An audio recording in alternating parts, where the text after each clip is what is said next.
The Minnesota Lakers got off to a fantastic start to the 2019 season, but they've come across a couple of bumps.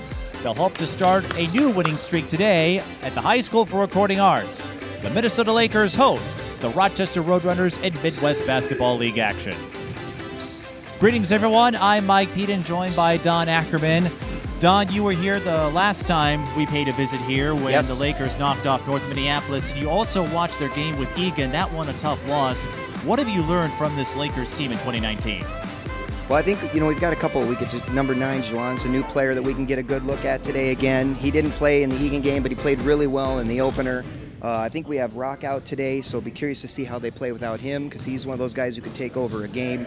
Overall, I think they're a pretty deep team. You see a lot of good players on the court. The Egan game, there was a scuffle in that, which led to some suspensions, and so they did forfeit yesterday's game. So I'm curious to see how they bounce back from that now that they're back on the floor and everyone can play. Back at full strength against a Rochester team that is looking for a few more wins. They're 1-4 going into this game, but as we saw last year, they are a gritty team. It will not be an easy task for the Lakers. Yeah, the Lakers took them down 118-110. I expect maybe a very similar game, and so I'm curious to see how they do today. These games usually go down to the wire. We'll be back for the tip-off in a moment. If you'd like to sponsor a TSP television broadcast, Patreon is the place. Sponsorships start at just $1 a month. Visit patreon.com/TSP television and make a pledge for premier Twin Cities sports coverage.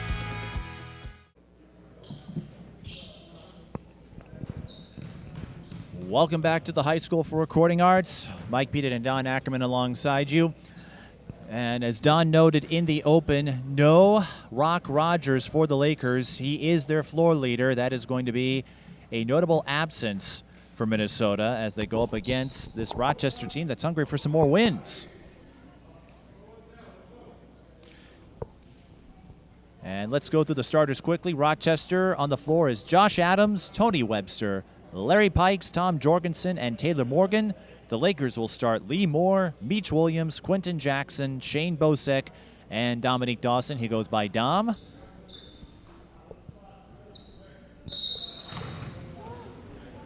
And Roc Rogers, as we understand it, is in Florida right now. Rochester wins the tip, and Josh Adams scores to get us started. And not only is Rogers their floor leader, he also was the man responsible for Minnesota's win over North Minneapolis, hitting 3 free throws in the closing seconds. Yeah, that was amazing that they fouled him to give him that opportunity. Entry feed for Dominique Dawson. He's fouled. He'll shoot 2. Speaking of fouls, we immediately get one right off the bat. We do indeed.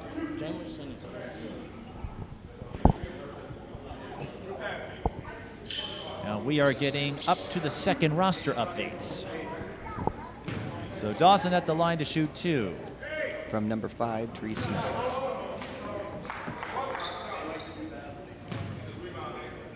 Dawson from Minneapolis, LeBron James is one of his idols in the sports world. The way he presents himself on and off the court gives people a role model. His favorite food is rare steak. I prefer medium well, but that's me. Well, if you like meat, I'd say get here quickly before 3 o'clock. That barbecue food truck's outside. Rochester with possession. Dawson collects the rebound. Here's Meach Williams. Goes behind the back to Dawson, and Dom Dawson racking up the points early for Minnesota.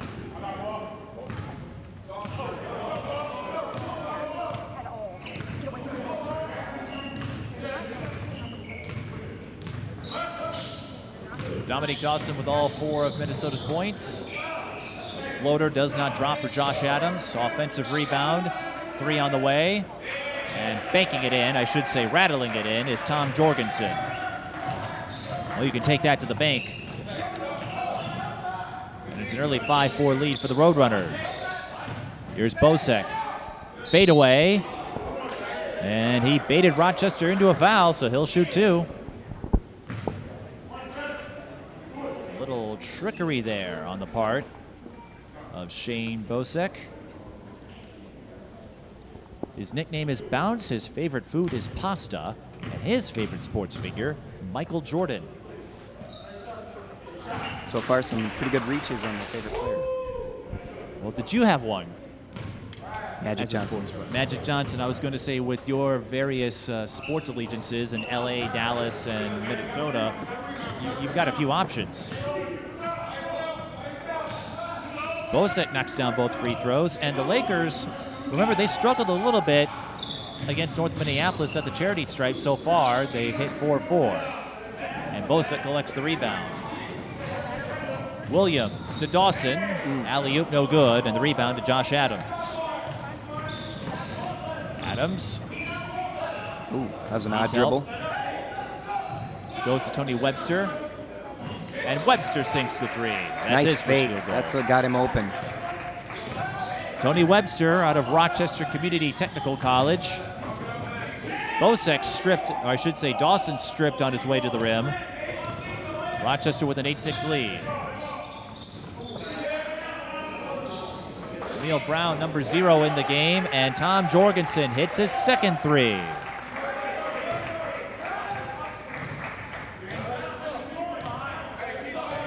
It's a quick 11-6 lead for Rochester. Doing it on defense and offense.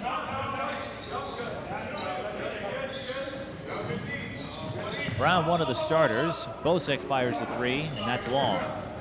And Brown collects the rebound. One of the many RCTC products to represent this Rochester team. Brown pulls up, off the window, no good. And the rebound goes to Bosek. Second rebound early for Bosek. The skip, and Meach Williams drives inside and scores. Nice spin move.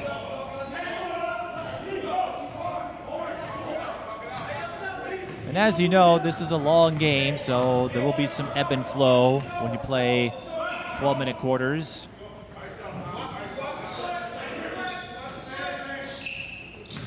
Here's Webster. He fires. That's long, but the carom goes to Tom Jorgensen's hands. The shot clock did not reset, and I guess Webster didn't hit rim.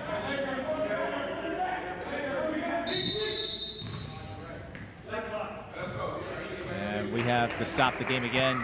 We're having some issues with the clock.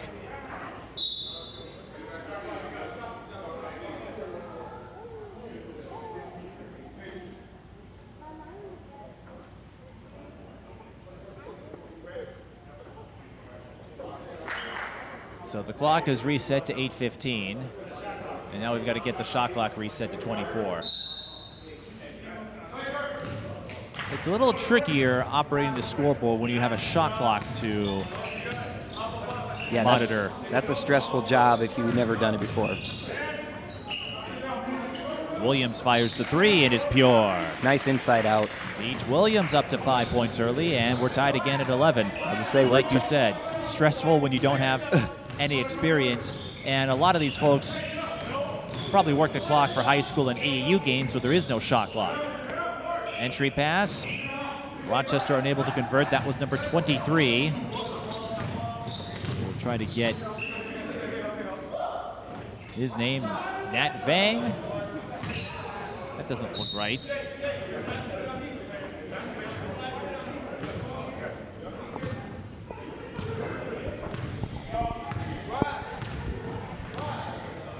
Well, I'm not sure on the name, but I am interested to see this matchup down low of number 23 versus number 4, Dominic Dawson. Listed at 6'10", I'm not entirely sure. Webster inside to number 23. When we get a timeout, I might go over there to confirm it. Yeah, that's a great idea. Rochester only shooting up 7, so not much of a bench to work with. Dom Dawson up to 6 points as he floats that one in. Yeah, Brown tried to knock it loose again like he did earlier in the game, but that wasn't happening. Dom gets 2. Webster fires the three, and he draws contact, so he'll shoot 3. Little slap after the hoop. That probably wasn't necessary, but he will appreciate the chance to get 3 points.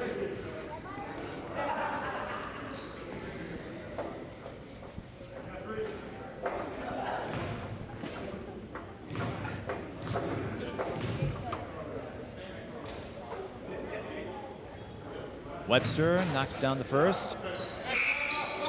Rochester has done their damage from the free throw line.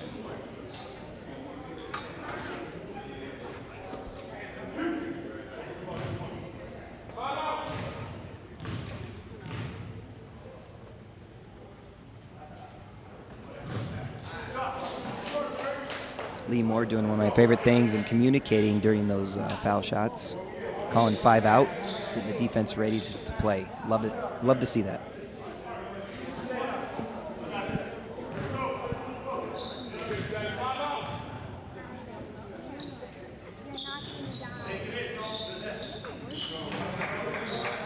Art Harris checked into the game for number 2, Shane Bosak.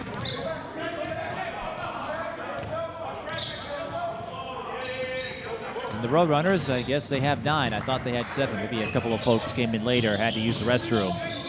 Webster knocked down all 3 free throws. Brown with the steal. Gets the layup. He wanted the foul, but the official said it was all ball. Yeah, I think it was all ball. It was a great attempt to block it, but he persevered. And Lee Moore gets all 3 of those. Back to being tied. 16-16 in the early going.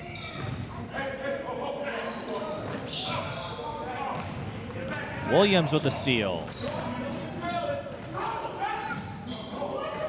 And Dom Dawson is there to clean things up. He's certainly very good at that.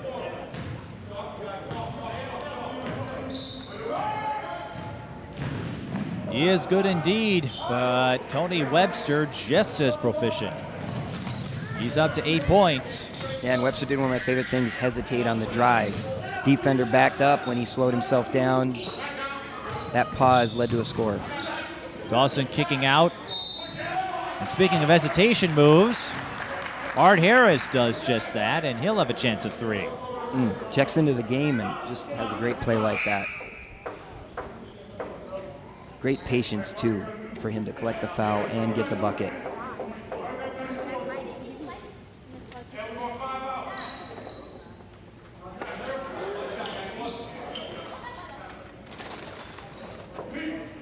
Art Harris, one of the several bench options that the Lakers have. I know we're really excited to get 2019 underway. And we never got to give a proper goodbye last year because we thought the Lakers were out of the playoffs, but a team ahead of them wasn't able to compete, so the Lakers were the next team in line, and they got all the way to the semifinals at single elimination. TC Elite, of course, won the league championship. We've got more free throws coming. Yeah, the Lakers did exactly what they're supposed to do. They got an opportunity and made good with it. This is Maurice Kane. And he misses the front end.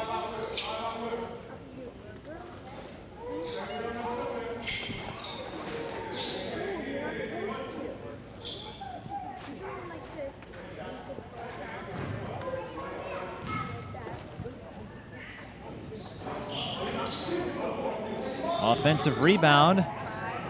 Kane gets another try. That's no good. So a couple of chances, but nothing to show for it. Lakers in transition. Dawson with the finish. And what a pass. Kenny I think that was Bass. Okay, so Bass gets the dime on that.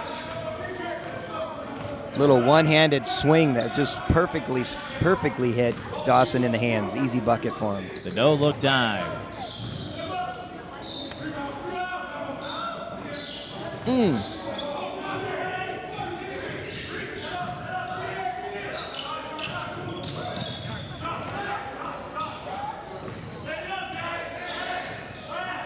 Josh Adams has the rock. Pulls up.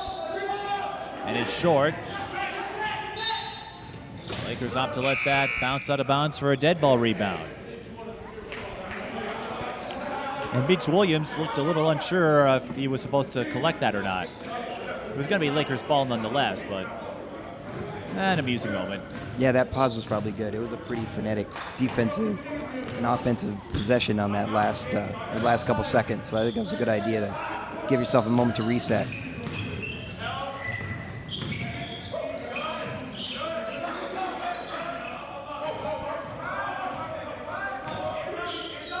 stepping into a three and knocking it down is Art Harris to beat the shot clock. I know some fans of Art Harris were at that game at Egan, hoping to see him light up the scoreboard. They said he's got great games, so we'll get to see a little bit more of that today, maybe, it looks like. He's getting some time early. He's got 6 in the early going. Kane was in trouble, fires the corner three and buries it. And the shot clock did not reset, so we're going to have to get that fixed again. The Lakers are on a little bit of a run. That Maurice Kane triple makes it 25-20 apparently. Yeah, I think the clock was stopped for subs, right? That was my thinking. And I think I see what happened. The score was incorrect. It's 24-20. We're not there yet.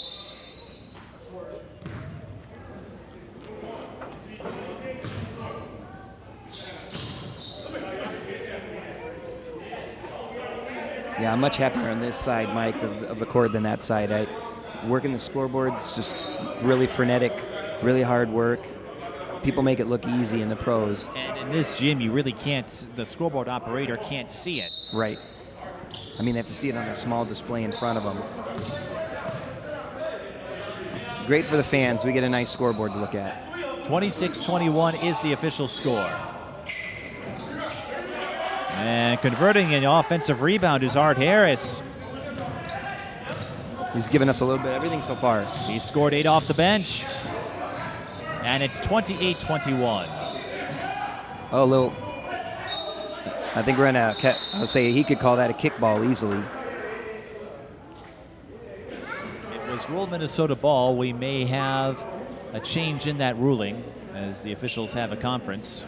I think it'd call a kickball on number 34 in his attempt. Mr. Lindsay? Yeah, in his attempt to be a defender, he did pop his legs out on purpose. I'd be tempted to call that, but they obviously disagree, so I'm wrong. Number 34 for the Roadrunners is Taylor Morgan. Was one of the starters, and an offensive foul is called on Maurice Kane. We spoke about the free throws at the end that Roc Rogers buried, but remember, the Lakers drew several key charges in those last couple of minutes. Yeah, they're deep. I think they collected 5, and their opponent had 0. So their defensive intensity was very impressive. Another no-look dime, this time to Therese Smith. Oh, dribble drive and one. Jerry Sweezy. Euro Sweezy. That was Euro Sweezy. If he goes by such a name. I think he likes to shoot the 3 too, so he probably won't like that one. Man, now it's a 9-point lead. This is a quick turnaround here for the Lakers.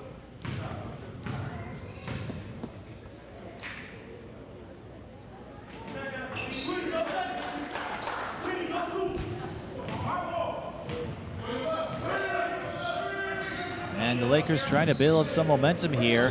They're 6 of 6 from the free throw line, and they lead by 10. Of course, as you know, that can change in a hurry at this league. Baseline drive, rejection.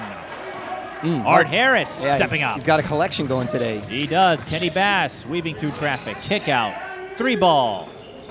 No good, but an offensive rebound for Sweezy. Oh. Inadvertent pass, but now they're going to settle. Good idea. Good idea, Mr. Sweezy.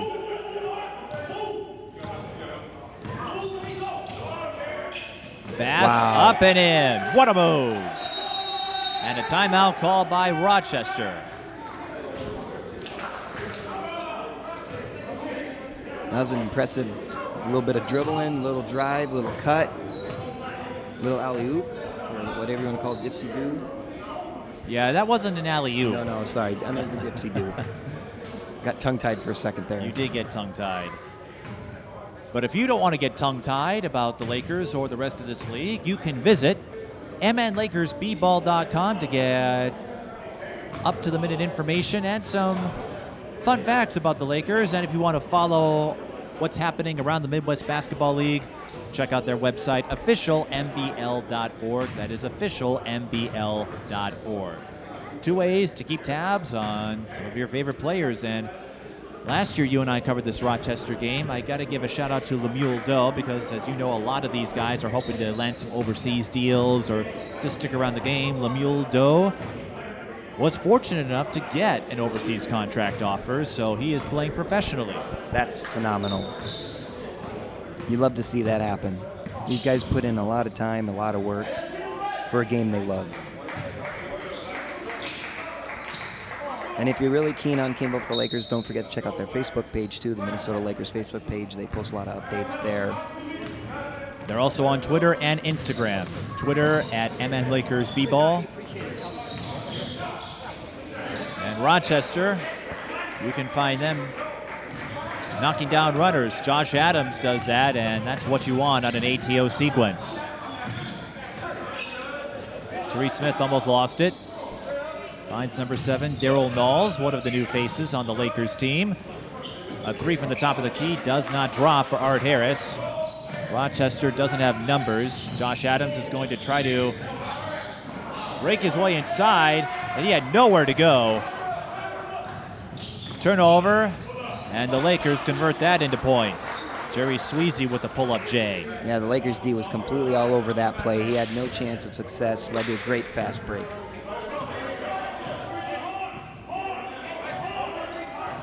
A strong first quarter for the Lakers with just over a minute to go. Very impressive after a slow start.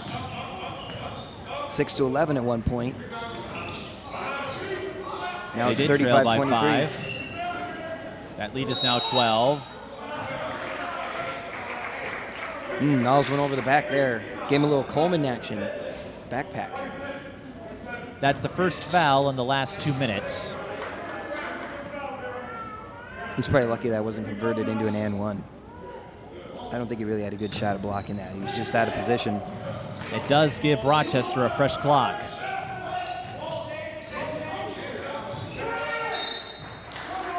And Rochester throws the ball away. Sweezy's fired up on that one. He feels like he had a hand in that.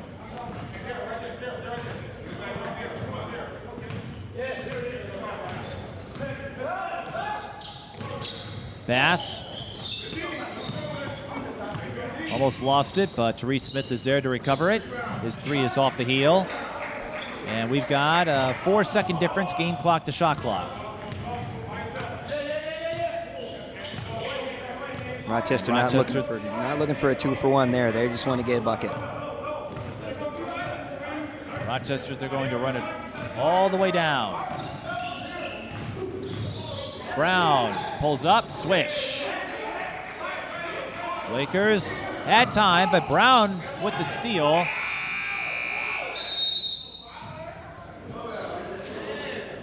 Jordan Whitcomb wanted a foul at the end, but the Roadrunners do score the bucket to end the quarter, and it's 35-25 in favor of the Lakers. Brown was really looking for a foul there, and that he gets that call and can make some free. That's a 3 basically he's shooting. That could have been a big turnaround right there.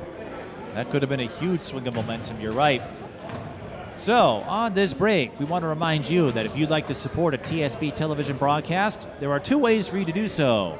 Patreon.com/TSB television and PayPal, paypal.me/TSB television. You can get your name on the credits. You can even join us in the broadcast booth. Those are some of the perks we have to offer on the Patreon page. And if you prefer a one-time sponsorship, that's where PayPal comes in. Yeah, I know the teams really appreciate their games being out there available. Hopefully the fans want to support that as well. I know the owner of the North Minneapolis Eagles was excited to see the games out there. So if you're interested in supporting these teams, getting these guys seen, consider chipping in. Every little bit does help. It does. And we were talking about how amazing it is to follow this game. It's not easy to find the scores all the time. It's not easy to find out the rosters or the histories of these guys. So getting some of this information out here really helps out. Get these guys what better known and give this sport some recognition that it deserves. These guys put in a lot of. These guys are here at 11:30 today for 1 o'clock game, getting ready. A lot of work goes into being here. A lot of work indeed.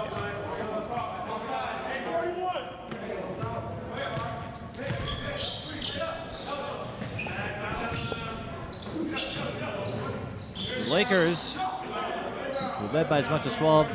I forgot to mention, I will even follow you on social media. I have a tier for that, so I can be bought in a way. Yeah, and for double that, he won't. So you have that option. For double that, I won't follow you. I should make that a tier. Little fundraiser. Like, how many folks do you think would pay to have me not follow them? Yeah, the don't at me level. The don't at me. Here we go. It was like Bob Uecker all those years ago. Yes. In reference to his playing career, he said companies would pay him not to endorse their products. Exactly. But if you know Bob Uecker, that was just him mocking himself, as he is known to do. Yeah, Mike's a fun follow on Twitter if you have the time to follow. Well, I'd say check it out. Yes, mostly I've been talking about Avengers Endgame reactions since I saw the film last night. Art Harris goes up and scores the layup. He's really come on strong off the bench, 10 unofficially. Yeah, I've heard some fans calling him starter material last week, so I guess he's showing that that's true. Brown sinks the three. Lakers trying to push, and the leading pass was a little too long. A little bit too much leading. Sweezy's fast, not that fast.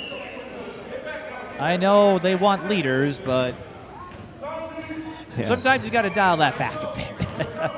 Well, the Lakers do like to run.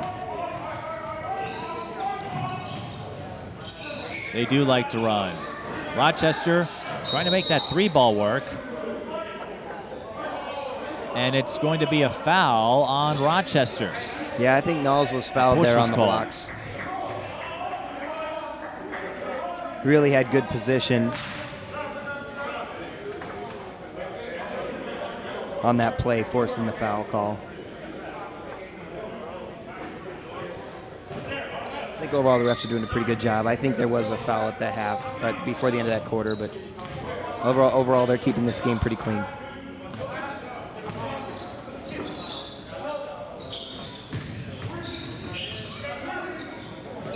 Look at that find. Another dime for Kenny Bass. Therese Smith with his first field goal of the game. Yeah, it'd be interesting to see if that heats Smith up. He missed a couple threes, missed an open shot. Sometimes you just got to get a couple to drop for you to warm up.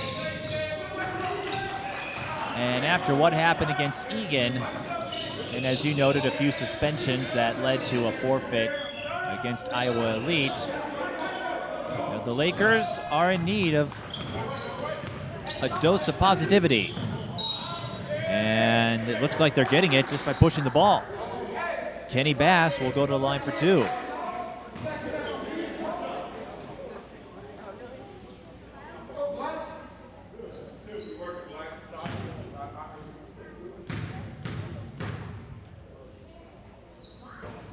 Kenny's nickname is Flash. He comes from Chicago. His favorite food is chicken Alfredo, and he's also a Michael Jordan fan. When you grew up in Chicago, though, I know Jordan is one of their prodigal sons. Oh, yeah. They don't speak of his time with the Wizards. No. As far as I'm concerned, that never happened. Yeah, I think if Thanos could make one more change, he could change that. I'm sure that was his reasoning behind Everything his goal to bring balance to the universe. Erase Jordan's time from Washington. Lakers with the steal. We're going to have an alley-oop. No slam, but DeJuan Davis does get the tip in, and that's what counts. Yes, he had a great first game here at the High School for Recording Arts. His first game as a Laker was phenomenal. I was very impressed by his game. He didn't play actually in the second game against Egan. He ended up injuring himself slightly on a dunk, something that happens to us all the time. And so I was excited to talk to him pregame and wish him well as he's back on the court. He's fun to watch.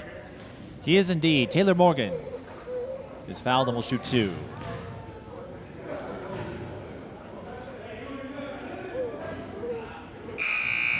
Rochester has struggled a bit at the free throw line. The Lakers made their first 6 in a row. They are 7 of 8 unofficially.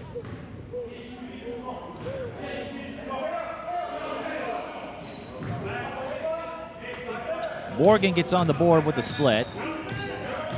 Smith was chattering during that foul shot. I think might see some more chattering going on now. That tends to happen at these games. And we're seeing Jameson Lindsay for the first time, at least first time I've seen him play with the Lakers.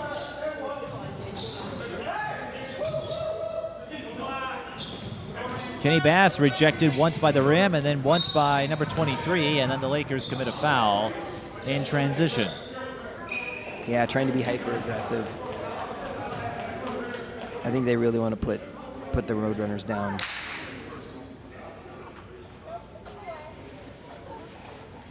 Well, yesterday, and this speaks to the psychological importance of trying to build a lead. The game between Eagan and North Minneapolis ended in a forfeit. Eagan had built up a 32-point lead at halftime, and from what I understand, emotions got high, and the game ended up being called. The stats counted, but that Eagan team, they're fired up. Not one to mess with.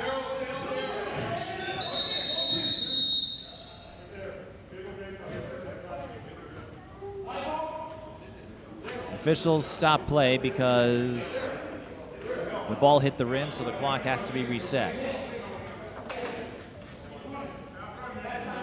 Well, and the Lakers won't see the Eagan team again until the end of May 26th. And that one will be at Eagan. Well, that was the originally scheduled home game for the Bulldogs. I wonder if they're going to swap dates. I was wondering the same thing. I'm very tempted to check that game out, even if it is a road game and we're not covering it, Mike, because they are, like you said, a fiery team and a deep squad. This Lakers team is fired up, though. They get a steal and another transition look. Therese Smith with 4. The Lakers are spreading it around. They have built a 15-point lead. As you noted before, they trailed 11-6 early. Kenny Bass with a quick steal. And that's the basketball equivalent of the scoop and score. He's up to 5. Takes the lead up to 17.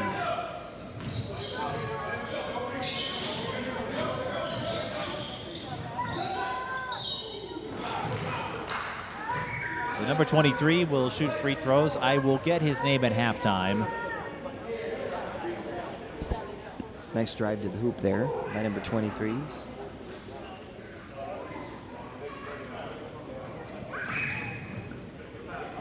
Probably a really good idea for Rochester to maybe feature him a little bit, just to slow the game down and prevent the lead from getting worse, or the deficit worse for them.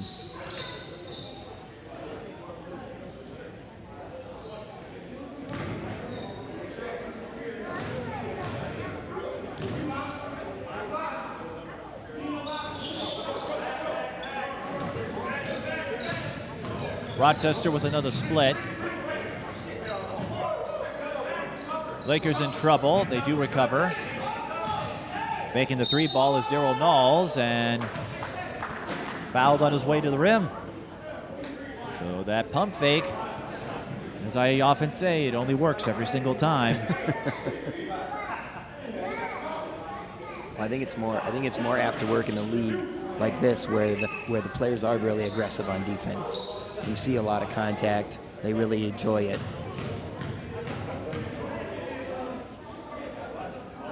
And I think Knowles is better down low than he is out on the wing like that, so I think that kind of foul actually plays into him. It plays into his game better than not.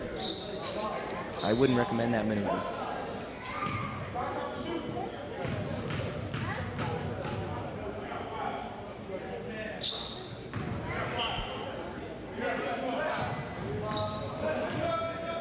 Everything going the Lakers' way right now as they hold an 18-point lead.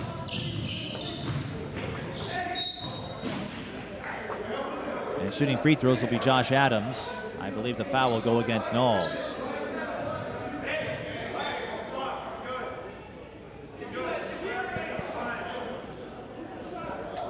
Yeah, I think he was in the restricted zone, which I believe is the next thing they're going to have this year. I know you and I didn't cross paths during the high school season, but they added that restricted zone to the high school game as well. This year was the first year of it in place. I think it's a great idea. And while we're on the subject, one of your old buddies, or I should say an old friend of your daughter or former teammate, won the Athena Award at Apple Valley High School. That's very exciting. Well, you know who I'm talking about, right? I assume you're talking about. Yes, I should let the viewers know it's Michael Parham, yes. Oh. Meech Williams steps into a three and is pure. So Michael Parham, she's going to Creighton, won the Athena Award for Apple Valley and got a chance to cover her a couple of times during the prep season, and a few of her AAU teammates over at North Tartan, and she's changed her career plans about 50 times already, but Has she? She's certainly a role model, and I know you spoke highly of her when your daughter played alongside her back in traveling ball. And she's a phenomenal citizen, great person. Mom and dad are great people too. I mean, I really have nothing I could say bad about her. She's just an amazing player, and I wish her the best. Tom Jorgensen hit the three for the Roadrunners, and Shane Bosek takes the entry feed from DeJuan Davison for two. Great demeanor, great teammate, really great everything. Michael, you're amazing. Another drive, no foul that time, but Jorgensen does get credit for the bucket. He's up to 11. Bosek launches the three, no. Davis mistimed the jump, and Rochester will let that bounce out of bounds for a dead ball rebound. That was a strong take, and I think for Davis, you could see him throw it down. He is a dunking type of person.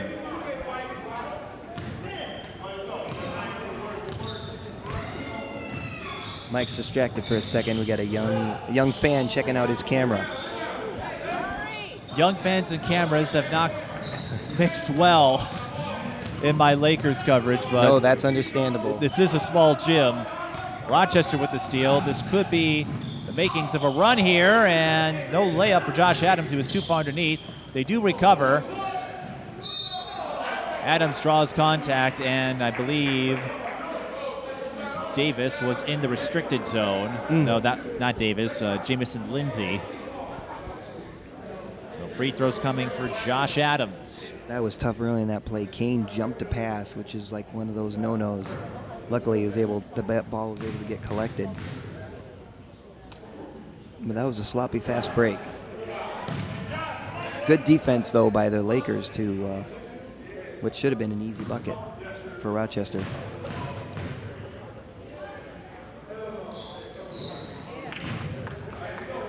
Adams splits at the line.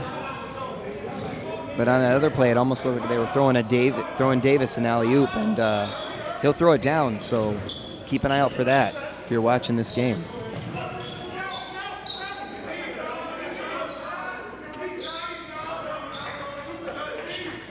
Bosek fires the three. Pure. Nice assist by Harris. 56-38.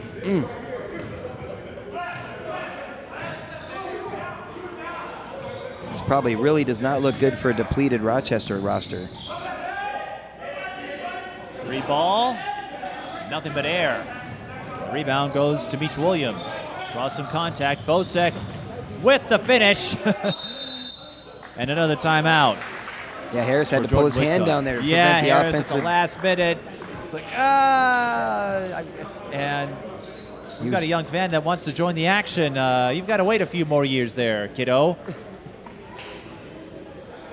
I think you got to put in some time for you to just run on the court and play.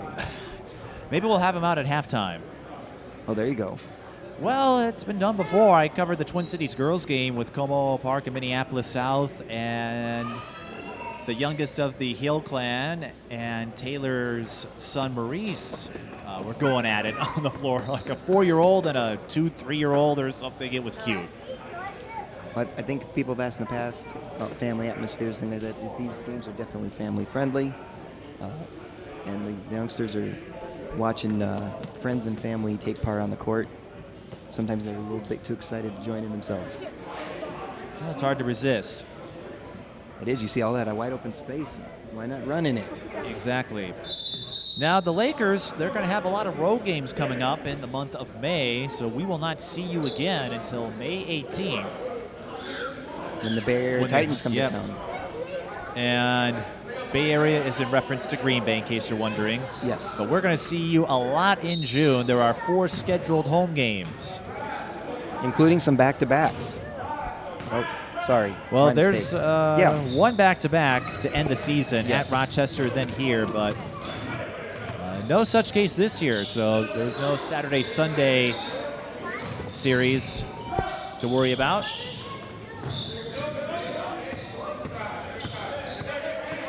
Maurice Kane hits the mid-range J. He's up to 5. Yeah, my mistake. I was looking at the 25th and 26th when they're at the Minnesota Broncos and at the Egan Bulldogs. That could be a potential home game, like we said. So there might be one more home game before June gets busy. Drills the 16-footer. And Bosek up to 11. So Art Harris 10 off the bench, and Bosek is quietly up to scoring total. The Lakers up by 20. They have a chance to extend that lead here following a Rochester miss. Bosek for 3. Short. And Rochester can't corral the rebound. Jorgensen was right there, and it slipped through his hands. Had a chance at it. I think you've got a chance, too, with this big lead to see the Lakers play a little they're a little bit more unselfish ball, looking to give everybody some points. Bosek trying to add a couple more points, and getting in there for the rebound is Lindsay. Amongst 3 black jerseys, he's going to try the entry feed.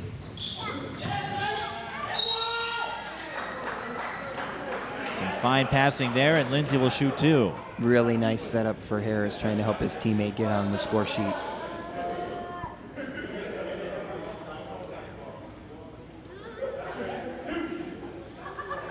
Lindsay with this chance to get some points here.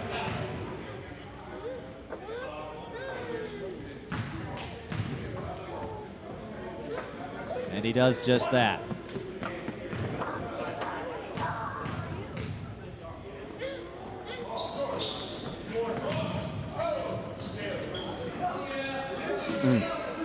And that is a 3-point play in reverse. Lindsay split at the line, but I believe Bosek got in there for the O-board, and Art Harris at the finish.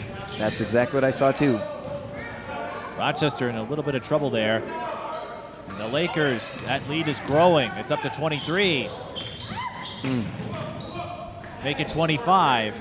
DeJuan Davis cleans up the mess. Bosek with the initial miss, but the Lakers are running away with this one, and this is all happening without Roc Rogers.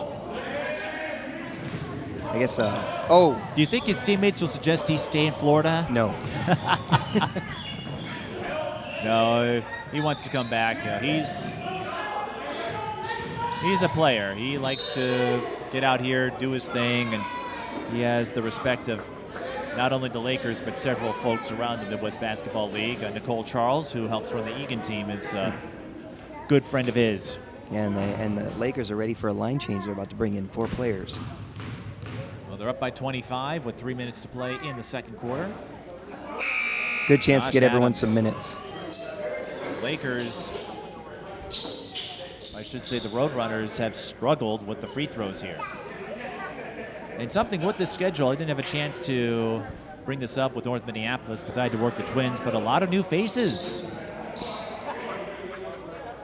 in the Midwest Basketball League. So they realigned. There used to be 4 divisions. Now there are 2 larger ones, East and West, and then there's a traveling league of sorts, or traveling division, as Adams gets the split. So a lot of new faces, as we noted, and that means some new opportunities for these players. Bay Area, Egan, and the Eagles all fielding teams. Yeah, we're seeing a lot of growth in the sport,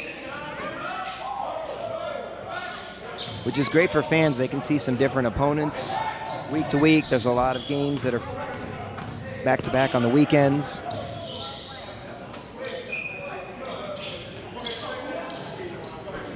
Good to see some diversity and growth in this league.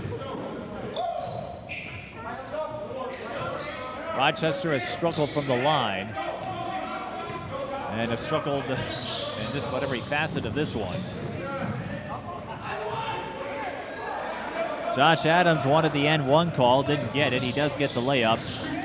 Yeah, unfortunately, you don't get to call it yourself. No, you don't. 3-ball, corner pocket for the Lakers. Jerry Sweezy, he's up to 8. He likes to hit those threes. He can get hot on those. He's dangerous. Dangerous indeed.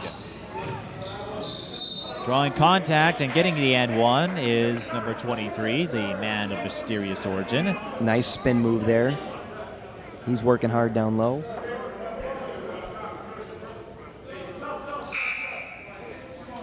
That's one thing we really don't see much in these Laker games. You don't see the size of some of these down low post players really leveraged.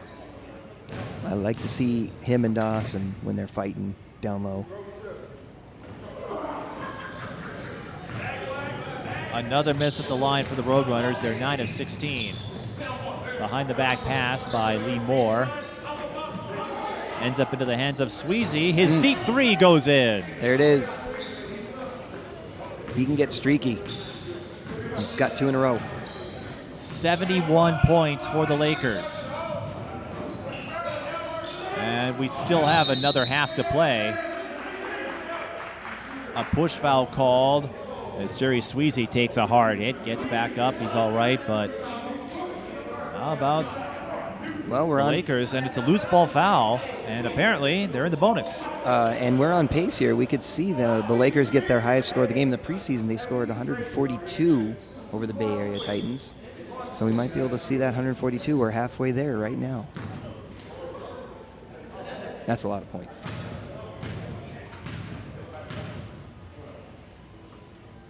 As you know, 2 free throws automatically with pro rules. Well, the Lakers, they've been doing it all over the place, but in particular, their bench production has far outpaced Rochester as Sweezy knocks down both free throws. Minnesota 12 of 14 from the line, Rochester 9 of 16, and when you look at bench points, it's staggering. 3-ball. No good. Nice tip ahead by Davis. And Dom Dawson lays it in for 2.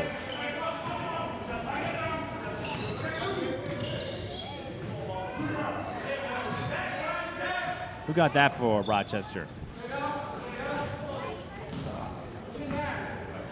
I thought it was number 30, but I'm not 100% sure. Amidst the bodies. Well, there's no doubt about that. That was DeJuan Davis knocking down the 3. Rochester, they try to get one off. And the Lakers can hold it for the final shot. They have a 30-point lead. The Lakers have 44 bench points. Rochester has 15. And Coach Jason just said, hurry up now. Let's go. Sit on it. Going at 9, he says.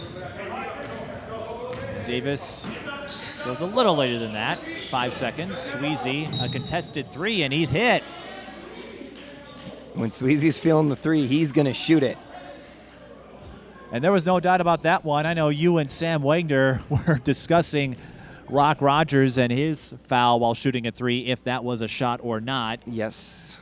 You know, Sam wasn't sure. I think you argued in the affirmative, and when I watched it on tape, I'd have to go with your conclusion, where Roc got the motion, but because he was hit, he couldn't get the shot off, or he was prevented from doing so. Well, Sweezy's feeling it, so you know he was going to shoot that one.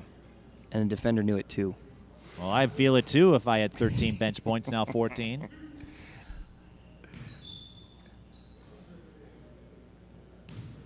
Yeah, I don't know what Rochester talks about at halftime. It's not the first time the Lakers have been in this situation. It doesn't happen often in Midwest Basketball League play, but the Lakers had a similar runaway win over Springfield last year. Yeah, I'd love to. I almost wonder what the locker room. I mean, this is a great opportunity for the Lakers. They can make sure they play some different units. look at what you've got on the on the court at all times. Give everybody some chances. Try some new plays. With Rochester, they just gotta pretend it's 0-0.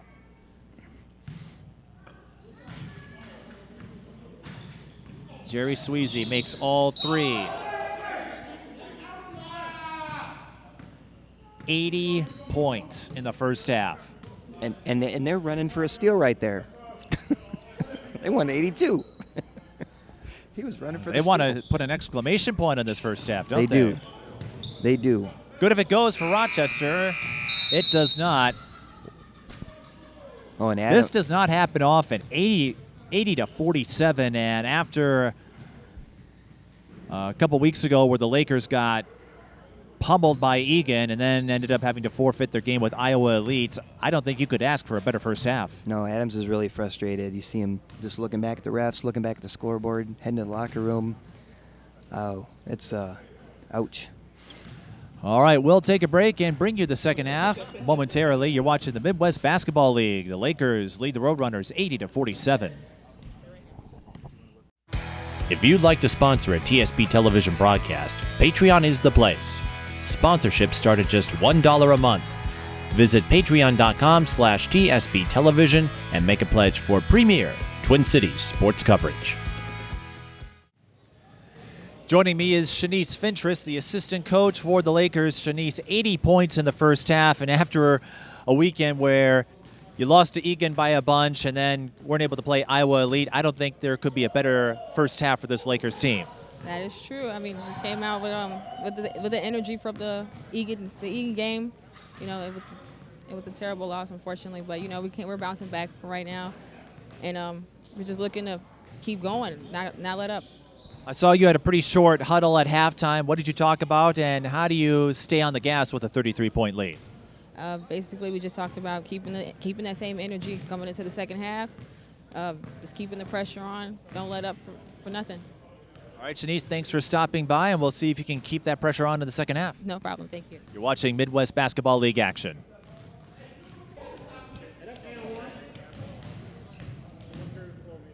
Midwest Basketball League action at the High School for Recording Arts here in St. Paul. I'm Mike Peden. He is Don Ackerman. And this is not a halftime score we see often. The Lakers leading the Rochester Roadrunners 80 to 47. Usually the games are neck and neck, down to the wire. The home opener certainly was, but Minnesota, what would you make of their 80-point first half? What was the secret? I think they were just consistent. They just didn't stop. I didn't really see the strong aggressiveness on defense that I've seen in the other games, but it just felt like things were just flowing their way, and Rochester looked like they were forcing things a little bit, but not to the extent of the score. I can't really attribute it to any one thing. From my vantage point, I would say the transition game or just the Lakers looking to push the ball as much as they have made a big difference. You know, they would get steals and turn that into fast break plays. First half stats, Jerry Sweezy with 16 points off the bench, Art Harris with 12, the Lakers leading scorers coming off the bench. And as if you need any other indicators on the Lakers' dominance thus far, their bench points, they are outscoring Rochester 48 to 15.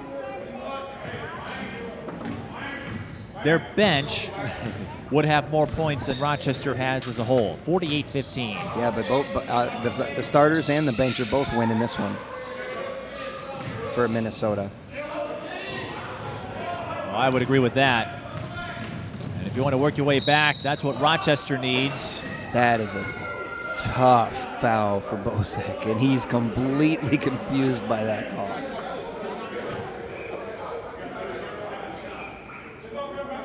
I think they're not going to call it. Are they calling a shot?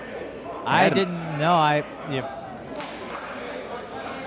Adams' persistence helped influence that. I didn't think it was much of a shot either. He really wanted it. That was a 50-50 call. At least I thought it was. You know, I was wondering at halftime, how does the second half change for the referees? Like, what do you watch for when the game when the score gets a little bit out of hand, do you watch for different things? Because I think people get a little bit extra chippy. You've got, maybe Rochester needs to protect their reputation, put in some fight. Do you see anything different? Maybe that calls the first thing we'd see that you wouldn't normally see without such a lopsided score. Well, that is something that's rarely discussed because we have seen in games, Midwest Basketball League, high school, college, pro, you will see some adjustments between first half to second half, and Shane Bosek gets a friendly bounce. He'll send a thank you card to the rim. He's up to 13. Yeah, I thought he'd stroke that 3, but I think that's another thing where maybe he would have been a closer game to give him an edge, but they've got this game, so maybe he just wanted a nice, easier thing. Rochester, they led 11-6 at one point. They did. Yeah, the Lakers just have been consistent. They really haven't dropped off. They just keep coming at Rochester, and Rochester doesn't really have an answer. They've been aggressive all the way through. They force another steal there. Q with some good goes defense. Cross court. They swing it around. Bullseye. And you see it happen a lot in baseball, but it just happened here. Q had the good defensive play to force the turnover, and then strokes a 3. Well, I was going to say, you wouldn't necessarily see that in baseball because you can't force turnovers. No, but you see a guy catch a good out, and then the next time they're at bat, they get a home run. You see that sometimes. That's what I meant. Yeah, you don't get a lot of fast break points in baseball.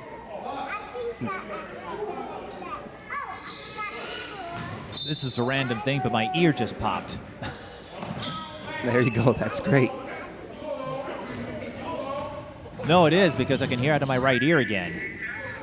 And if you'd like more updates on Mike Ears, please hit the Patreon page. Yes. Mike, I should turn that into a blog. That's Imagine another how level. much ad revenue I could pull in. I'm trying to help you out, Mike. Here, Mike gives you an earful. Literally. Well, I enjoy being able to do this, so I'm happy to plug it. Oh, he was just coming down. It was like last year when I got my ear flushed out and I could hear out of it for the first time in a long time. It's like, Oh my gosh, the Lakers bench is enjoying this lead. One of the guys just yelled, he traveled twice on the play. well, they're up by 36, and you were discussing what officials talk about. I don't think any officiating adjustment is going to help Rochester out at this point. They are getting out-hustled here. And that's not to say they're not trying hard, but the Lakers are just Not letting all up. over them. They're not letting up. They are not letting up. And speaking with Shanice Fintris, the assistant coach from Minnesota, that's what she talked about. Just keep the energy going. It was a short halftime huddle. There really wasn't a whole lot to discuss. They do leave a couple of buckets short down low, though. They're up by 36, so they have a big, big cushion to play with. Adams willing his way down the court, trying to make 2 points happen, didn't work out. The Lakers make 2 points happen on their end. Quentin Jackson, who had not scored in the first half, has a quick 5 here. That's, I like to attribute that to the basketball gods. Lee Moore makes a great play, gives the assist, helping his teammate out on the fast break. He just keeps driving to the hoop, doesn't give up. Since you were there, between the Egan game, which was their last game, and this one, what is the difference for the Lakers where they found themselves trailing by a bunch, now they're up by a bunch? Well, that Egan game was actually close until halftime. In the third quarter, Egan just poured it on and was relentless. I just haven't seen that kind of energy out of Rochester yet. I think they can do it. They put up 110 points against these Lakers earlier this year. It's just not happening today. I don't know if it's a depleted squad or if there's somebody that's out, because I don't know the Rochester lineup that well. But the Lakers are back in full force, even without Roc Rogers, doing really well. The Lakers have struggled a bit from the floor to start the third quarter. But they're up by 39, and Rochester, if it's not turnovers, it's missed shots. And the Lakers being patient, they want to run, but they're willing to take the time to pick out a good shot. I think Sheen got the shot he wanted. His teammates like that shot. And now they're back on defense trying to get the turnover. Taylor Morgan with the finish. But so far, you don't see a lot of smoothness out of Rochester today. You just don't see a lot of bang-bang plays. You see some passing, you see some awkward reaching having to happen on offense. I think they're just not able to get into a groove. Meanwhile, the Lakers there, you see a nice drive to the hoop, a kick out to the three. The three doesn't go down, but it looks like a nice, smooth play. Whereas right now you see 30 powers his way through, but it was really a great power move, but it wasn't. You don't see a lot of offensive continuity between the players together. You don't see that cohesiveness. I just don't see it yet. Whereas I think the Lakers play more team ball. 30 is Wayne Gibson, and that gets him on the board. And the Roadrunners have got it down to 35. And that's going to be a shot clock violation. Williams did not get up in time. So the Roadrunners are getting a few stops here, and there's still a long way to go, but if you're Rochester, this is what you want. And as we know, in most cases, it's hard to follow up a first half in the second half in terms of scoring output. If a team puts up a bunch of points, yeah, if you're Rochester and you're saying that the second half at 0-0, it would be 8-6 Minnesota right now. So Rochester has not cut into the deficit. It's actually dropped 2 points, and now they've just had a turnover on an offensive basic charge, offensive foul. And the Lakers calming it down. Gonna work it into Dawson. Dawson is short. Williams hustles for the rebound. Bosek fires the three, and that's off the mark. Man, Williams deserved that assist. That was a nice find and pass for him. Chance for the Roadrunners, and they can't convert. Bosek left alone in transition, and that's going to end up on the not top 10. When the Lakers clip up the highlights for 2019, they'll have some fun with that. Yes, Bosek has dunked before. You can see it clearly. He wanted that one too. Quentin Jackson out to Bosek. This time he opts for the floater instead, and that rims out. Maybe that's a difference. Bosek was looking for a foul on that, but I think in a game that's like this uncontested, where the score is this out of sight, you're not going to see it, but you are going to call that foul that he just served. Double whammy of sorts for Bosek. Lakers are still up by 35. So I think that's where the refereeing does change a little bit. You're not going to let a close call go for the team that's up by a lot, and you're not going to let a team that's down get too beat up. I'm sure there's no official word on that, but I think unofficially it influences the officials. It kind of has to. That would be interesting. You could have a talk with, well, these officials or anyone. Well, do you think they'd give us an interview post-game, Mike? I'd be willing to ask. I don't know if you would. They can't discuss the games that they officiate, but I think from a general, you could probably get some interesting conversations, because a few of my buddies have served as officials. Oh, let's bring them to the next Laker game. Bonus segments for our Patreon subscribers.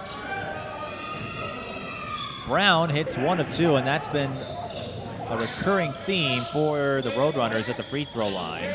They are 10 of 18. So even though the Lakers are struggling to put up points in the third quarter, Rochester, Sweezy's working hard on it. Here's a chance, and Wayne Gibson gets a layup to drop. Unofficially, he's got 4. And it's a 32-point game. A lot still has to happen, but this is what the Roadrunners need. They get another stop. Let's see, even that kick to the corner. It was a bounce pass to the corner.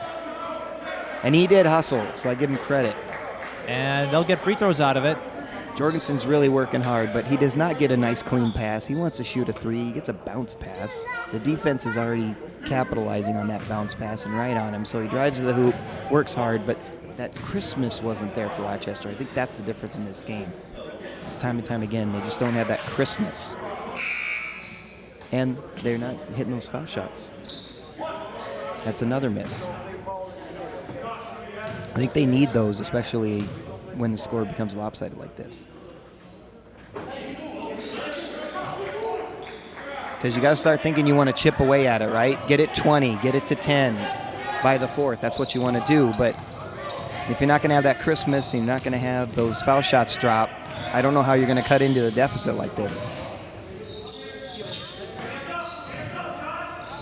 No look, 3-ball, corner pocket. Jerry Sweezy with the finish, and I believe that was Davis who set him up with that no-look dive. It was. David. I like Davis's game. He's fun to watch. And that's something you're going to see. Like there, you see him poking at the ball. You see them looking for the no-look passes. Kenny Bass gets the ball, throws it ahead. Therese Smith goes behind his back for the 2. They're having fun now. They're going to be fired up to keep this lead and extend on it.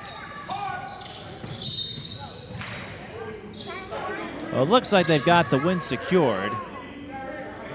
And even there on that shot that came after the whistle, Davis goes over to block it, a la KG back in the day. The intensity is there. Oh, and now we're at 2 shots.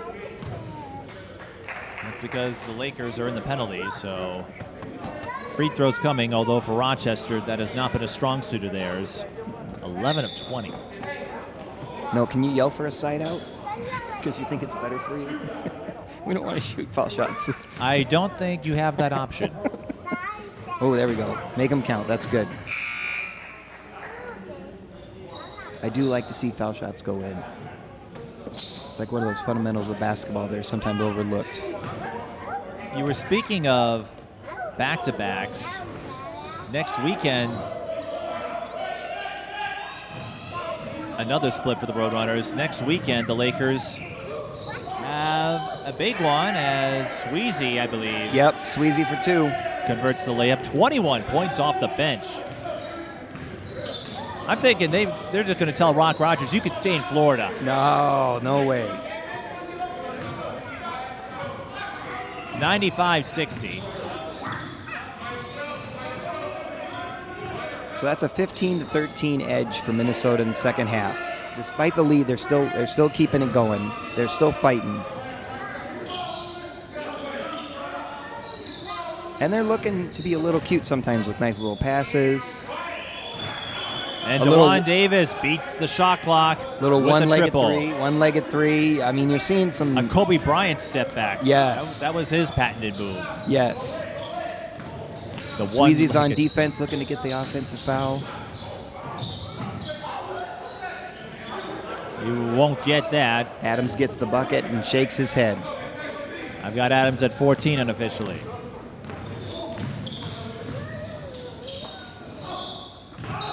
No, that was a travel. Yeah, it's tough. Tough. Art Harris, he jumped up before he dribbled. Smith loves to pass, but I think in that situation, he didn't really have his teammate in the right spot to receive that pass. He wasn't really ready for it, so he didn't have it converted.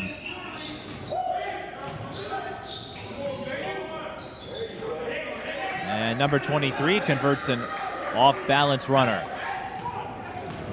And they're probably going to let him get that down low instead of try to give him an and one. Sweezy for 3. No good. Stepping into a 3. And that's going to be a foul on Rochester. That was Maurice Kane on the 3, and the foul will go against Jorgensen. 2:55 left in the third quarter. 98-64 is the score.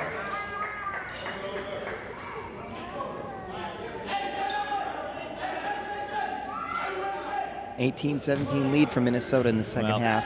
And unfortunately for Rochester, if they had any chance of coming back, they needed to have a strong third quarter, and that doesn't look like it's going to happen. Sweezy's rejected. The shot clock did reset, so Kenny Bass can take a long 2. Swish. Go figure. He misses the layup and knocks down a contested jumper. Yeah, that was a little awkward, but it went down. It's that kind of day for the Lakers. And Jordan Whitcomb calls the timeout. Lakers up 164. Smart timeout. His player was tackled there and had nowhere to go. And he knew that, so he calls the timeout. keep the possession, and don't let this game get any worse than it is. I mean, 100-64. We still got a quarter left. So next weekend, that back-to-back I just discussed, they will go on the road to play North Minneapolis, wrap up that series. And then they will face the Cedar Valley Court Kings. Cedar Valley, they're not undefeated. They have been the standard bearers, though, for quite some time in the Midwest Basketball League. Yeah, and then they're back home on the 18th. Yes, May 18th is when we'll next see you when they host the Bay Area Titans. And as we noted before, you're going to see us a lot in June. June 1st, they host TC Elite, the defending league champions. June 8th, they host the Minnesota Broncos. The 22nd, hopefully we'll get to see Iowa Elite. And then they wrap up the season with a back-to-back at Rochester, and then they come here to play the Court Kings June 30th. I can't think of a tougher way to end your season. And we did confirm that second game with Egan will be at Egan on May 26th, Memorial Day weekend. Well, that's in your neck of the woods, and that's a day after the Lynx season opener, so I guess yeah, you'll get another chance to check out the Lakers from home. I might be out of town for that weekend visiting my dad, but I'll have to send some scouts there to watch the game for us. Wayne Gibson scores for Rochester, and at this point, if you're Rochester, I think you're just looking for some kind of momentum to build on. As the Lakers step into a three, no good. The game's out of reach, barring something along the lines of a snap from a certain infinity gauntlet. It would be pretty amazing to see some turnaround. The Lakers aren't going to give up either. That's the key. They're still fighting. They're still jumping around, and Smith is on defense trying to get another steal.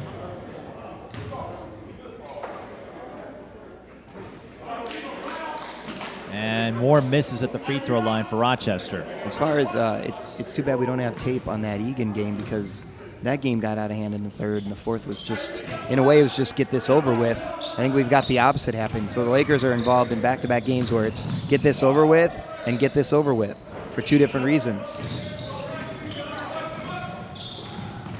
A rare transition opportunity, and look who is there for the stop, Jerry Sweezy. He's running the full court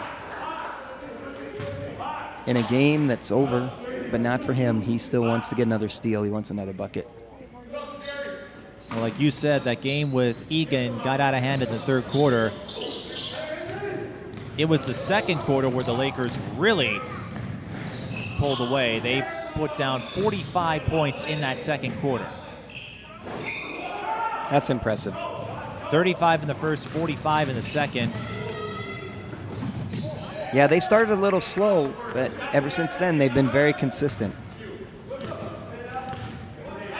At this point, Rochester, on the other hand, 25 and 22 in the first and second quarters. They have 22 here,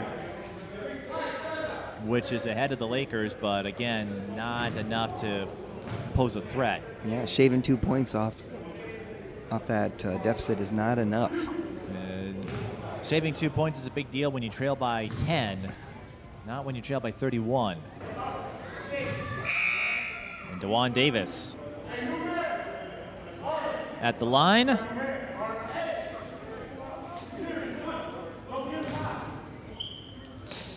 Lakers talking strategy during that foul shot. Now, Don, I don't know if you ever took part in athletics growing up, but as a fan or as an athlete, did you have any pregame rituals? No, just warm up, just warm up, get ready. That's about it. Nothing too complicated, no superstitions. Rochester still had a foul to give. They gave it. They certainly did.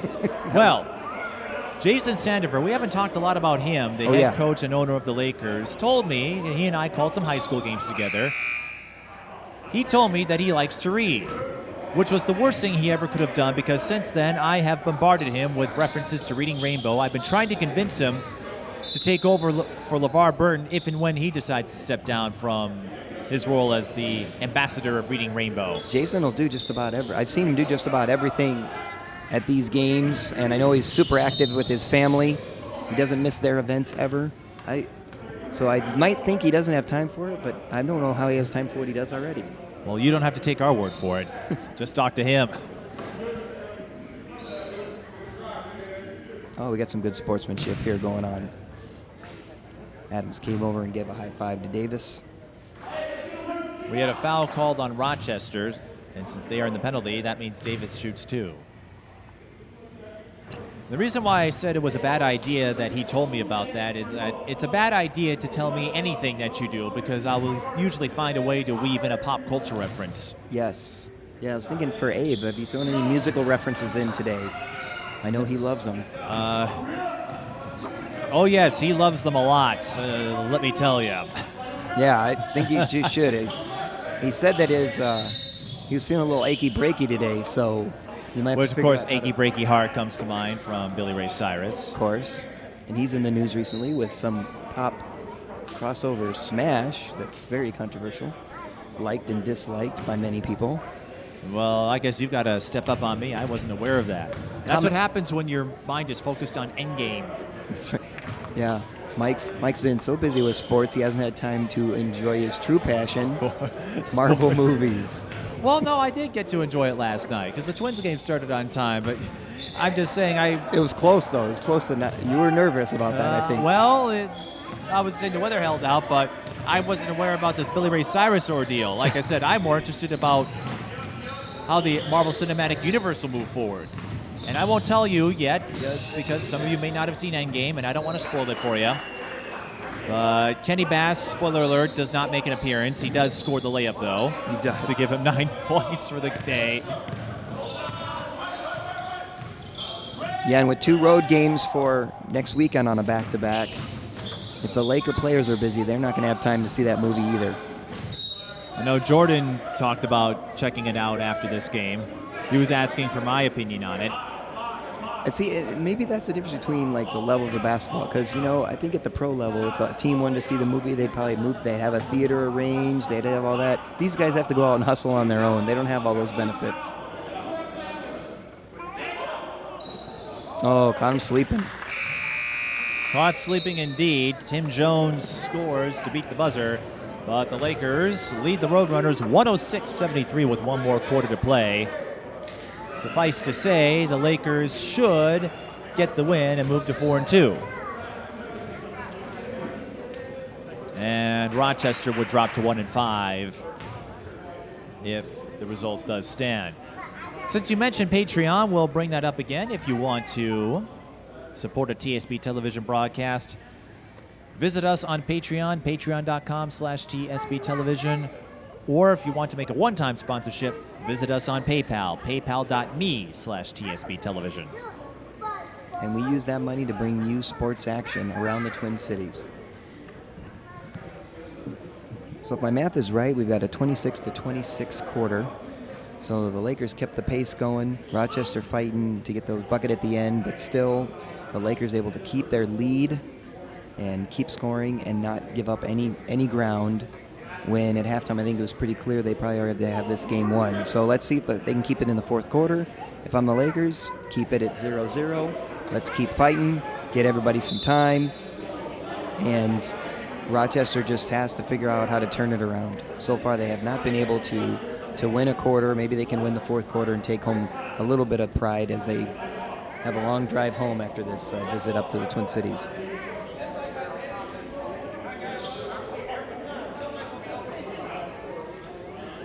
Now the Lakers are talking about somebody being open on every play. So here Kenny Bass talking about that. So they are focused on continuing to excel and to take this game over and never give it up. And it's pretty impressive that they're focused like that.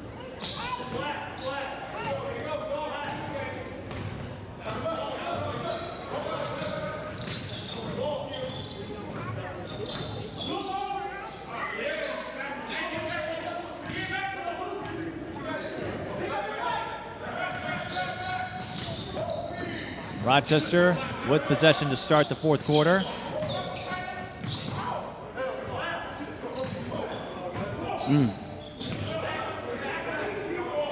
Lakers on the move.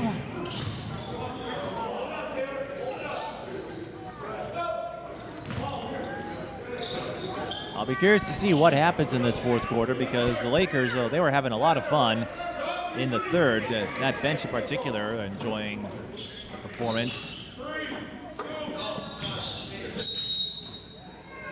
And Brown baits the Lakers on the pump fake. Yeah, they're all smiles right now on the Laker bench, but they're still focused on the game. Got one player counting down 3-2-1. Not that the shot clock was at 3-2-1, but he was still trying to make some extra anxiety occur for the Roadrunners. So they're still locked into this game and paying attention. There's no phones out, no tweeting going on that Laker bench.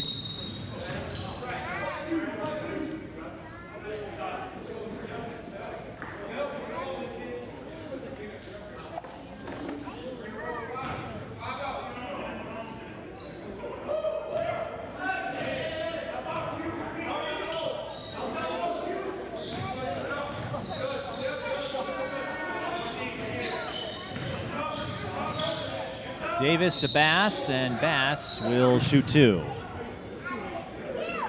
Yeah, Davis doing a little bump with his Rochester opponent, number 0, Brown. Curious to see if that gets a little contested. Brown didn't like that idea at all. That was going to be happening to him.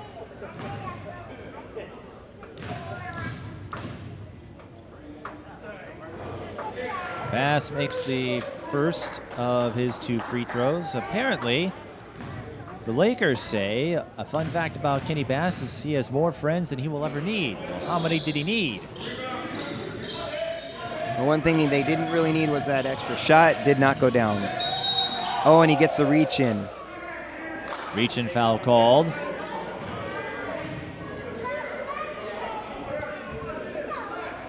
I wouldn't get too frustrated by that.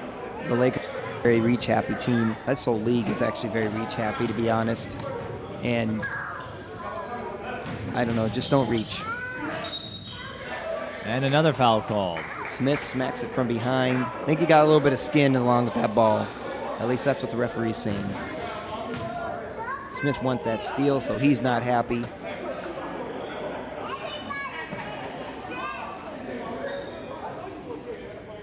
Gibson finds Smith's tirade a little amusing.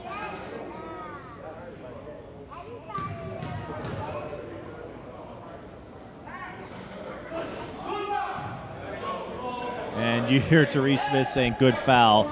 Well, with Rochester missing so many free throws, a lot of those fouls you could say were good fouls. Yeah, it's the ultimate ball don't lie. He missed them both.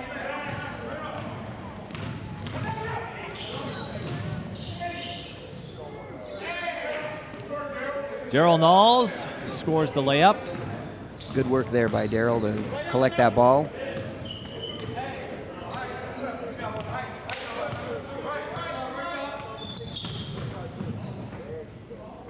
And faking the 3 is Gibson, and he ends up losing the ball. Lakers with the steal. They try another alley-oop. Davis can't put it down. That wasn't fair to Davis to try to throw that one down. And a block foul is called, much to the dismay of Therese Smith. Well, Adam seeks that contact, and he got what he wanted there.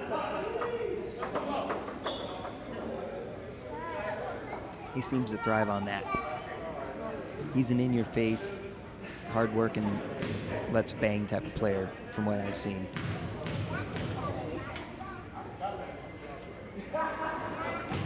And he made it count.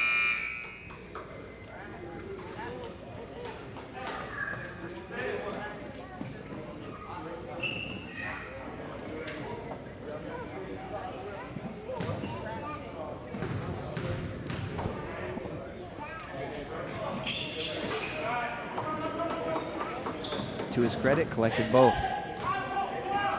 That hasn't happened enough for the Roadrunners today. That does get Adams up to 18. Pass mishandled by Lindsay. Therese Smith says right back at you. He gets the poke, and then Josh Adams throws the foul. Gives him a shoulder. Through the block. And I wasn't shy about admitting responsibility of it. Nope, and I bet Smith expected it.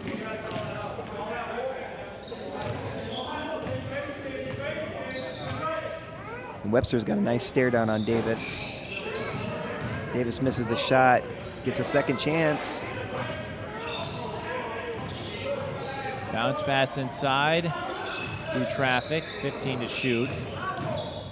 Bass gets a friendly bounce.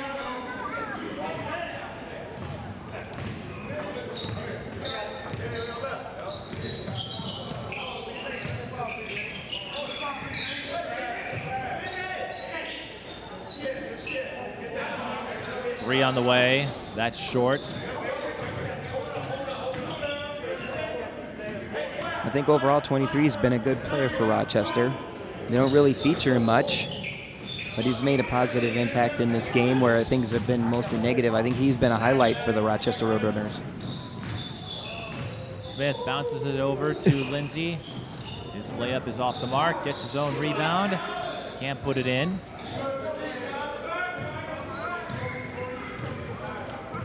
Yeah, it's not running smooth for Lindsay.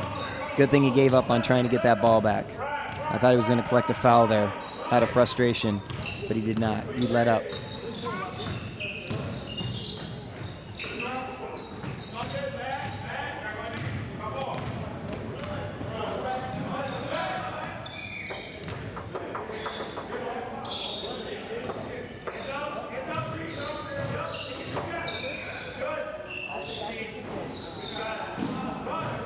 Juan Davis missing the fadeaway. It was a good look. The pace of the game slowed down significantly, I think, in this fourth quarter. Well, like you said, with the outcome in hand, no, you're still going to show your grit, show your might, toughness, but I think there's also a desire to wrap this one up and for Rochester regroup in the next game for Minnesota, build on this momentum for a couple of big games next week. Yeah, number 23, he was on a 2-on-1 and defended well, I think. Collecting the foul, made it hard on Davis, who had a really good chance to score a bucket there. So good for him for putting in a hard fight to the end. Nothing dirty about it either. Good, clean defense.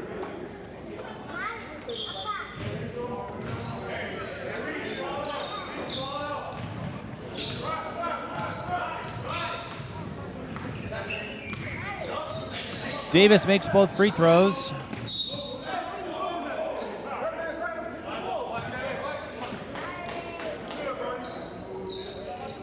We got a shoe adjustment happening here. Pause for that.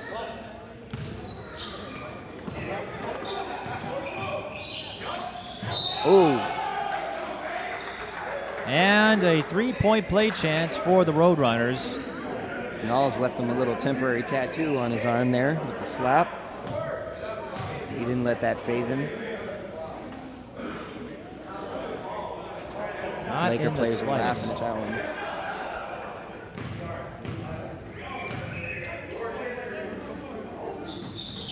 Well, with the outcome decided, I suppose you can have a laugh or two. Yeah, it was a good slap, that's for sure.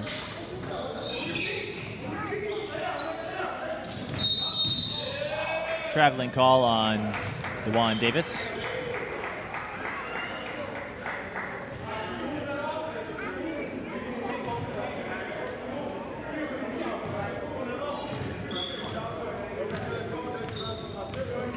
Yeah, Davis got happy feet wanting to drive on that last one.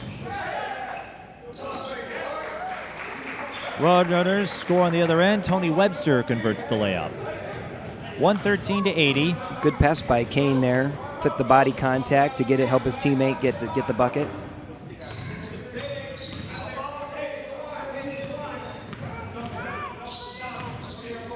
I think the Lakers are running the Globetrotter drill. Knowles draws a foul just before the shot clock expires. That's a rough one. And the Lakers bench are having a lot of fun with this. One of them shouting in just, how did it look?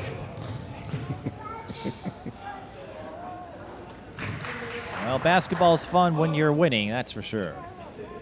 Yeah, I don't think Knowles is really a drive to the hoop guy. So in that case, I think they're having a little bit of fun that he was doing that.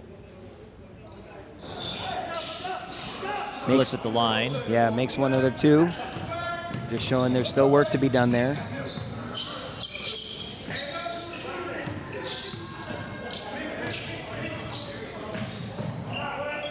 Rochester fires a three. Gibson can't knock it down.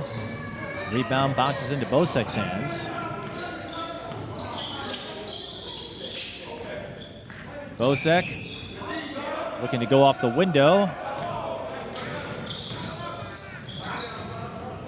A transition three will not drop for the Roadrunners, but an easy putback. Yeah, again, not quite a smooth corner three like you typically see. You can see Davis's athleticism on that play. Davis goes up to 18. Pump fake. Tony Webster can't get that to fall. Meach Williams, he will drain the runner himself. Rochester asked for the timeout. 5:33 remains in this one. The Lakers up 118 to 82.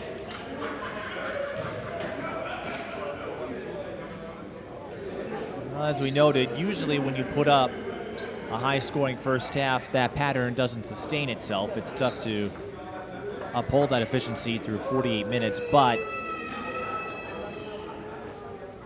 Rochester unable to make any dent in that lead. And Minnesota, whether they caught some breaks with shot selection or they got a few steals as well, but they put in enough. They did enough to shut out any hope of Rochester working their way back. Yeah, my math is not my strong suit, but I think I've got 38-35 Lakers in the second half. So that's what I have. Less scoring, but again, keeping the pace, not letting Rochester chip into that lead at all. In fact, expanding it by a little bit. And in the meantime, still having a little bit of fun.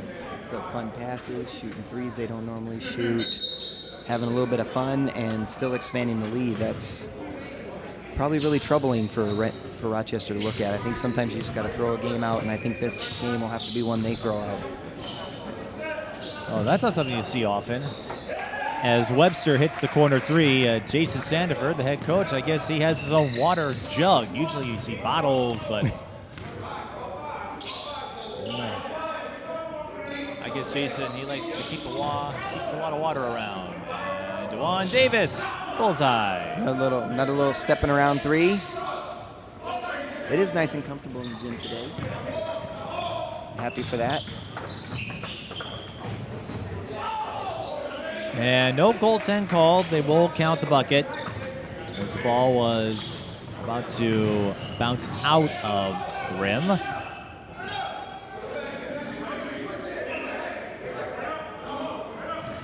Davis blocked by Wayne Gibson. Lakers still getting after it on defense. They get the steal. Meach Williams can't finish it. Rochester was there to intervene. Webster adds another 2 to his total. Yeah, Q had no interest in getting the N1 on that one. He kind of let him make a difficult shot, or at least an acrobatic shot. 121 to 89, and that was definitely a foul on Taylor Morgan.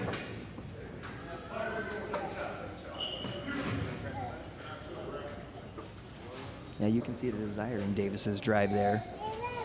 You can see he really wants to put the ball in the bucket. He's not afraid to work hard for it or take physical contact. DeJuan Davis, 14 points in the second half, 21 overall.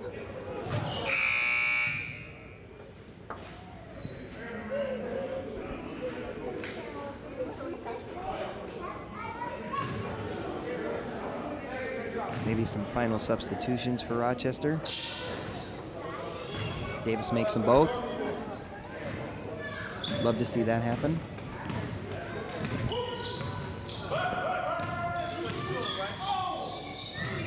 That gives him 23. Minnesota's leading scorers all coming off the bench in this one. As Tim Jones gets it on the third try. He had to work for those two. Davis with 23, Jerry Sweezy with 21. Art Harris hasn't scored in the second half, but he's got 12. Kenny Bass is 12. Well, that's something you like to see when your bench is among your leading scorers. And coaches and players, they love to drop the cliches about how the bench brings us energy, how they like to score off the bench and just keep that flow in their favor, but that is a good takeaway. Yeah, especially like after seeing the last game versus Egan. Egan has a pretty strong bench as well, so I think it's important for the Lakers to develop their bench. And you hear sometimes people say, oh, that guy should be a starter, not a bench player. I think sometimes it's because you want to have a good bench unit. You have guys who have that ability to come in and play. You do want to develop that talent and not have a big drop-off when your starters leave the court. Well, there's only so many people you can start. Right. You can't start everybody. Yeah. I remember that was a common criticism of the Lynx dynasty. It was, why don't they play the bench more? Well, look who the starters are. Right. Although that bench this year, I think, looks a lot more potent than previous ones. Yes, it does. Yeah, I think the Lynx are going to be fun to watch this summer, too. I think the Lakers are going to have a dogfight with the Bulldogs. And in the WNBA, the league is a little bit open, I think, right now. There's a lot of opportunity for a lot of teams, including Minnesota, to keep that dynasty roll going. They've got 4 titles down, chasing a 5th. I think the Lakers here could look to improve their team and then make another playoff run. And Egan, you've got some players and some front office folks who would like to give the Bulldogs their first title in an expansion season. Yeah, and I think when you look at Egan as an expansion team, or if you want to think of them that way, I'd consider them almost like Las Vegas, where they have some good players there. This was not, the next 12 available. No. It was made up of a lot of folks who felt they got the short end of the stick at TC Elite. Right. And even though TC Elite was the champion and they played a part in it, I think they're out to prove that we're in this together. Right. And the Lakers, they had a pretty solid team last year, came oh so close. Yep. They were still able to make the playoffs by being the next team on the seed line. Yeah, and they seem to they brought a lot of their players back, and then they've added John Davis to the unit, and Art Harris. I don't think he was with them last year, so they've gotten stronger too. I think it could be really fun to see how the summer shakes out with this league. We've got a lot of good teams and a lot of good basketball to be played. And you've got to take some encouragement from a dominant performance like this without Roc Rogers. He's seen as the guy who steers the ship. Right, yeah, he's definitely one of their starters. And you see the Lakers keeping the pace on, keeping the throttle on. They're still running down on defense. They're still working, even though they're smiling a little bit more than they usually do because this game is theirs and they know it.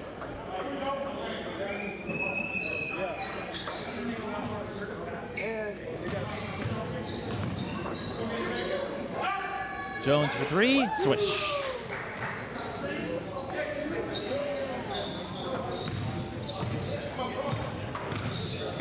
$125.96. Lee Moore, entry pass. I don't know where that was going. Ends up coughing it up. So he pickpockets the ball from Webster to make up for the miscue. They'll feed Dawson, who almost slams it down. Almost left a little bit there. Yeah, but he's like, I'm just going to take the points. He strictly guided it into the hoop. Yes. That he did. He gets the rebound. Moore looking for the touchdown pass to Bosek. And Shane with the elevation and the slam. He wanted that slam. Well, after he missed a dunk earlier in transition, he was not going to miss that one. No, he was not going to miss another one. So a couple of exclamation points to wrap up this game for the Lakers. On the other end, Maurice Kane scores. Williams throws it right into the hands of Jones. Kane. Lays it up softly. Dawson gets a block. And now we've got a little all-star-like action here. Bosek passes up the 3 for Lee Moore. That's no good.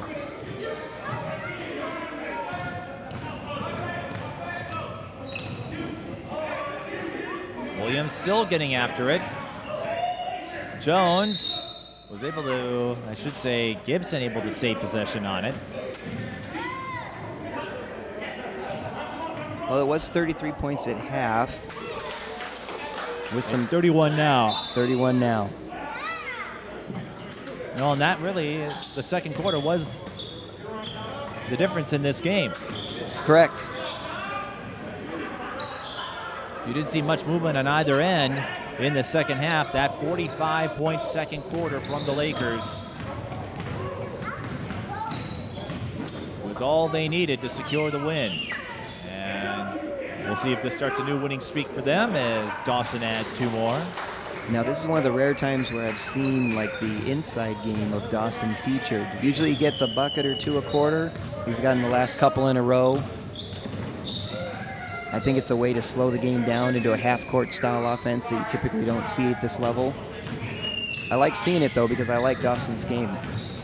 He'll finish with 16 points.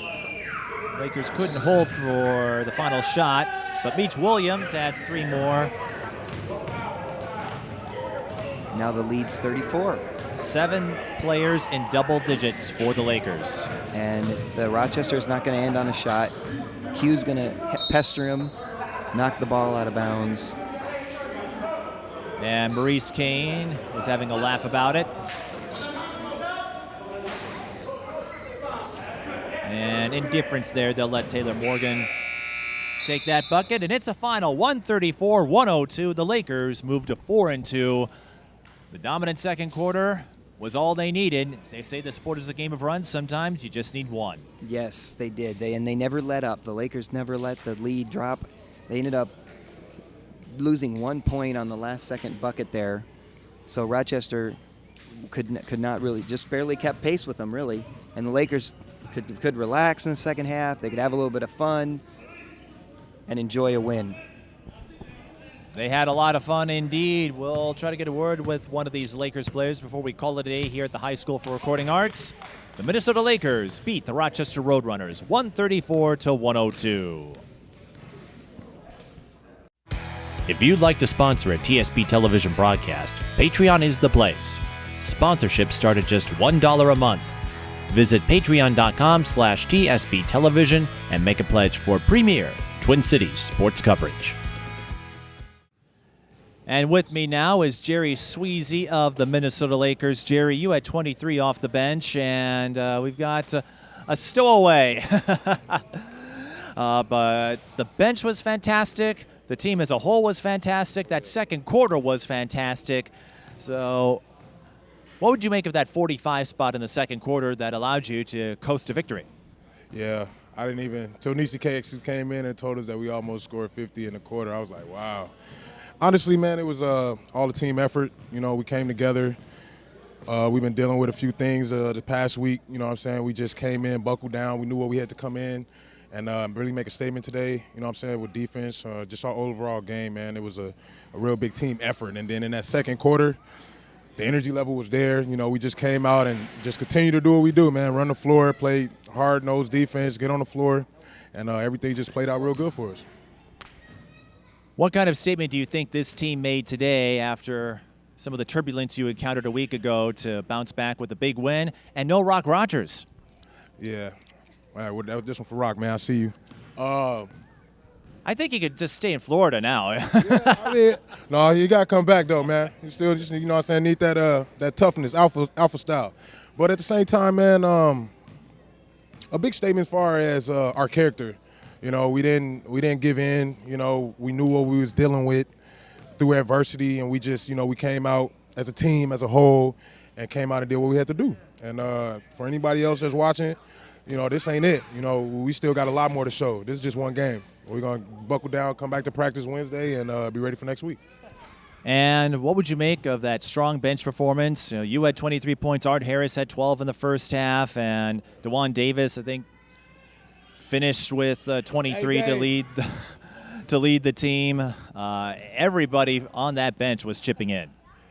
Yeah, man, that's just, that bench, man, we play hungry, you know what I'm saying? We know when we come in, we might not have that many minutes or whatever. Just when we get in, we just got to make an impact, you know what I'm saying? If it's on the offensive end, on the defensive end, you know what I'm saying? Coach, just make sure that we get in, we make an impact. And that's what we did today, man. That bench came in, helped us out, gave us 110%, leading with myself, leading with everybody else. And we just got it done today on both sides. Starting five, the bench. Everybody just chipped in, and it was a great team victory. All right, you want to say hi to anybody? Hi, fam, if y'all ever see this. But I just want to say thank you for everybody that's watching.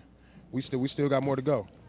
Still more to go, and it sounds like you're not going to let Roc Rogers leave just yet. He's got to come back from Florida, huh? No, Roc, you got to get back, bro. We got a lot of unfinished business we got to take care of.